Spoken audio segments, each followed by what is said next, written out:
The biggest advocates against police brutality, Shaun King, Jamila Jamil, Tariq Nasht, BuzzFeed, etc., often repeat phrases like, "White people don't have to worry about police brutality." This is counterproductive to the message. It promotes the ideology that police are protectors of white people.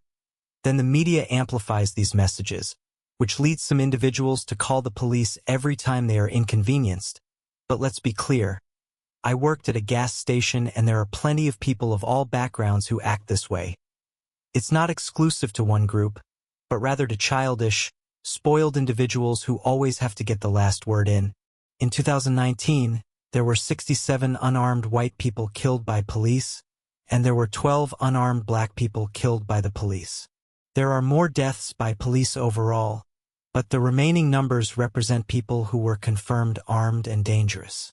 My point with those numbers is white people are also victims of fatal police encounters. The only difference is it seems like no one cares when it's white people. My city, Youngstown, Ohio, is protesting for George Floyd today, but they were silent 2 months ago, when a young man just outside our city, Duncan Lemp, lost his life during a police encounter in his home. Over a Facebook post, a prominent activist in our area only made one comment about it, and it was to justify the situation because Duncan Lemp had been charged with a minor offense while he was a juvenile.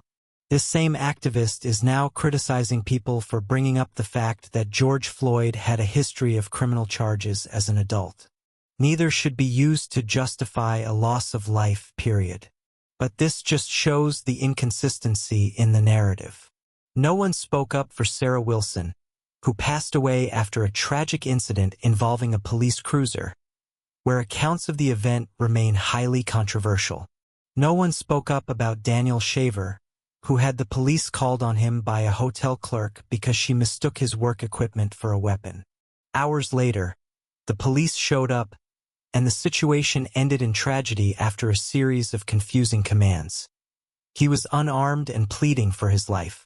No one spoke up about Tim Timpa, who was restrained in a way similar to George Floyd, while he begged for his life and the officers acted in an unprofessional manner. They were all white, these all happened within the last 3 years, and it's just what I can think of off the top of my head. There are more. Oh, and to boot, none of the officers involved with these cases faced significant consequences. No national attention, no outrage from activists. The ones who do comment make excuses as to why this isn't police brutality, as if it's exclusive to one demographic. There will be no real reform until we acknowledge that this can happen to anyone. On top of all this, the stories they do amplify, like Antwon Rose, fall apart under the slightest amount of scrutiny. Antwon Rose was involved in a drive-by shooting in front of an officer, fled when pursued, exited the car, and began running away. When someone is suspected of a violent crime and runs from police, law enforcement is often permitted to use force to stop the individual because they are perceived as a threat to the community. These people are either willingly a part of an elitist agenda to sow dissension between the working class and discredit or destroy actual movements like police reform or Occupy Wall Street that are organized and on the verge of making real change. Some groups entered the Occupy movement with their own agendas and methods, which ultimately stalled the momentum that had been gained. If they're not knowingly a part of these agendas, then they are truly misguided and are suffering from severe cognitive dissonance. Then, they use their social media influence to advocate for people to be looting, burning, and destroying their own communities. We, the people who live in these areas, will be the ones paying the price. We will be the ones with our homes and businesses destroyed.